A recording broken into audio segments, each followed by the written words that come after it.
మన దేశంలోని విధ్వంసమైందని Vidya Bharati all India vice president Murali Manohar అన్నారు. హైదరాబాద్ ఉస్మానియా యూనివర్సిటీ ఏఎంఎస్ మహిళా డిగ్రీ కళాశాలలోని విద్యాభారతి ఆధ్వర్యంలో ఒకరోజు సెమినార్ ను నిర్వహించారు. ఈ సెమినార్ కు తెలంగాణ రాష్ట్రంలోని ఉన్న వివిధ యూనివర్సిటీ ప్రొఫెసర్లంతా డిగ్రీ కాలేజ్ లెక్చరర్లు హాజరయ్యారు. ఈ సందర్భంగా విద్యాభారతి ఆల్ ఇండియా ప్రెస్ అలాగే వైస్ ప్రెసిడెంట్ మురళీ మనోహర్ మాట్లాడుతూ విద్యాభారతి 1950లోనే ఏర్పడింది. విద్యాభారతి మొదటి నుండి కూడా స్కూల్ విద్య పైన మాత్రమే పనిచేసింది. గత 5 సంవత్సరాల నుండి ఉన్నత విద్య పైన కూడా దృష్టి సారించింది అన్నారు. తరగతి గదిలో టీచర్ రోల్ ఏంటి, విద్యార్థి అడిగిన ప్రశ్నకు సమాధానం పూర్తి స్థాయిలో సమాధానం ఇవ్వగలుగుతున్నారా లేదా అనే విషయం పైన కూడా విద్యాభారతి పనిచేస్తుందన్నారు. మాతృభాష పైన దేశమంతా విద్యాభారతి పనిచేస్తుంది. న్యూ ఎడ్యుకేషన్ పాలసీ పైన విద్యాభారతి పనిచేస్తుంది అన్నారు. తెలంగాణ రాష్ట్రంలోని విద్యాభారతి నూతన కమిటీ ఏర్పాటు చేశాము. కమిటీలోని యూనివర్సిటీ ప్రొఫెసర్లు, డిగ్రీ కళాశాలల లెక్చరర్స్ తో కూడినటువంటి కమిటీని ఏర్పాటు చేశామని అన్నారు.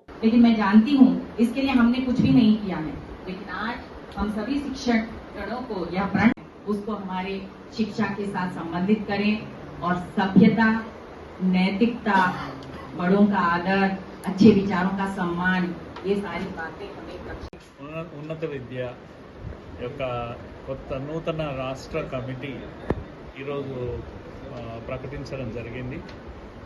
వచ్చే ఏడాది కోసం ఈ కమిటీ రాష్ట్ర అధ్యక్షుడిగా ప్రొఫెసర్ మధుసూదన్ సార్ వారు సెంట్రల్ యూనివర్సిటీ ఆఫ్ హైదరాబాద్లో డిపార్ట్మెంట్ ఆఫ్ ఎడ్యుకేషన్ హెడ్ వారు లీడ్ చేస్తారు. అలాగే నూతన ప్రధాన కార్యదర్శిగా డాక్టర్ కృష్ణం రాజు గారు department of chemistry Osmania university వారు ప్రధాన కార్యదర్శిగా జనరల్ సెక్రటరీగా వ్యవహరిస్తారు. వీరితో పాటు ఒక 3 ఉపాధ్యక్షులు అలాగే సెక్రటరీలు కార్యదర్శులు 3 కార్యవర్గం 8 మందితో ఒక కార్యవర్గము. ఇలా నూతన కమిటీ యొక్క ప్రకటన ఈరోజు జరిగింది. ముఖ్యంగా అఖిల భారత సంఘటన కార్యదర్శి శ్రీ కెఎన్ రఘునందన్ గారి ఆధ్వర్యంలో ఈ ప్రకటన జరిగింది. అలాగే దీంతో పాటుగా ఇది ఉపాధ్యాయులు, teachers, university professors, degree lecturers వీళ్ళందరితో కూడినటువంటి కమిటీ ఉన్నత విద్యలో పనిచేస్తుంది. విద్యాభారతికి ఒక చరిత్ర ఉంది. సో 1950 నుంచి కూడా దేశంలో విద్యాభారతి పనిచేస్తుంది. స్కూల్ ఎడ్యుకేషన్లో మాత్రమే ఇంతకాలం పనిచేసింది. గత 5 ఏళ్లుగా ఉన్నత విద్యలో కూడా ఈ యొక్క పని ప్రారంభమైంది. ముఖ్యంగా భారత్ కేంద్రిత విద్య కోసము విద్యాభారతి పనిచేస్తాం.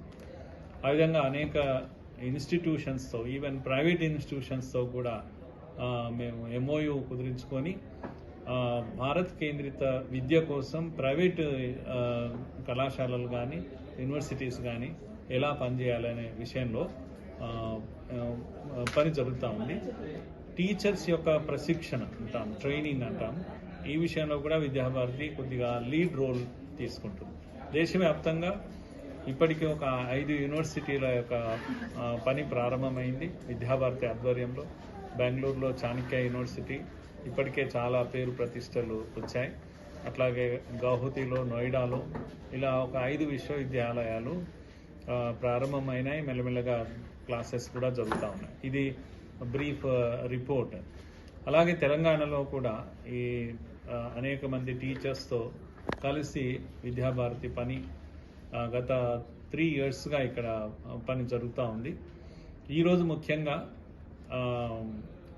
టీచర్ యొక్క రోల్ ఇన్ క్లాస్ రూమ్ ఏదైతే ఉందో, ఈ 75 ఏళ్లుగా జరిగినటువంటి విధ్వంసం ఎలా జరిగింది, టీచర్ మారాల్సిన యొక్క పరిస్థితి, టీచింగ్ సిస్టమ్ బోధనా పద్ధతులు మారాల్సినటువంటి అవసరం ఎలా ఉంది, ముఖ్యంగా కొలనైజ్డ్ మైండ్ సెట్ తోటి భారత విద్య ఎంత డీవియేట్ అయింది, మనదంటూ ఏమీ లేదు అనేటువంటి ఒక స్థితి భారతదేశంలో ఏర్పడ్డది. భారతదేశంలో విద్యలో భారత్ లేదు. భారత్ మాయమైపోయింది. ప్రపంచమంతా ఉంది కానీ భారత్ మాయమైపోయింది. కనుక understanding India itself is a big issue. Indians don't understand India. Indians understand America. Indians understand Australia. Indians understand the world. But Indians are failing in understanding their own country India. So అది ఇప్పుడు 75 ఏళ్ల విద్య సాధించినటువంటి ప్రగతి. అందుకే విద్య గురించి విద్యాభారతి చెప్తూ ఉంది. అట్లాగే new education policy ఇంప్లిమెంటేషన్లో అనేక సమస్యలు వస్తూ ఉన్నాయి.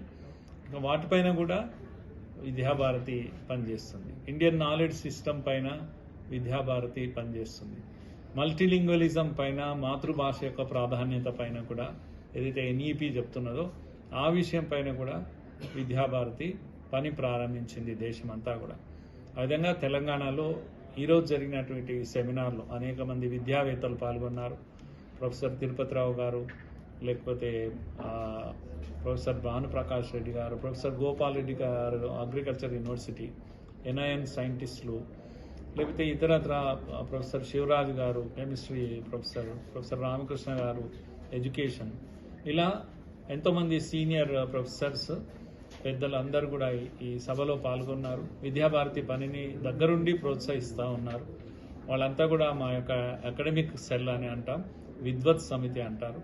ఆ విధంగా మమ్మల్ని గైడ్ చేయడానికి ఒప్పుకున్నారు. వచ్చే ఏడాది అంతా కూడా జరిగే పనిని వాళ్ళే గైడ్ చేస్తారు. సో ఈ సందర్భంగా ముఖ్యంగా ప్రొఫెసర్ సుధాకర్ గారు చేసిన లెక్చర్ యొక్క అర్థము పరమార్థము చాలామందిని ఆకర్షించింది. తరగతి గదిలో జరగాల్సిన మార్పు ఏంటి, ఉపాధ్యాయుడిలో పాఠం బోధించే పద్ధతిలో ఏ మార్పు రావాలి, ముఖ్యంగా విద్యార్థి సమస్య ఉపాధ్యాయుడు అడ్రస్ చేయడం లేదు. ఆ విధంగా టీచింగే విధ్వంసమైంది మన దేశంలో. కనుక విద్యార్థి జ్ఞాన కేంద్రిత క్లాస్ రూమ్ అంటే ఏంటి అసలు? ఇది స్టూడెంట్ సెంట్రిక్ కాదు, టీచర్ సెంట్రిక్ కాదు, కావాల్సింది నాలెడ్జ్ సెంట్రిక్ ఎడ్యుకేషన్ కావాలి అనే విషయాన్ని రఘునందన్ గారు చాలా స్పష్టంగా ఇక్కడ ఉన్న విద్యావేత్తలకు వారు వివరించారు. ఈ దిశలో విద్యాభారతి ఉన్నత విద్య తెలంగాణ పనిచేస్తుందని తెలియజేస్తున్నాను.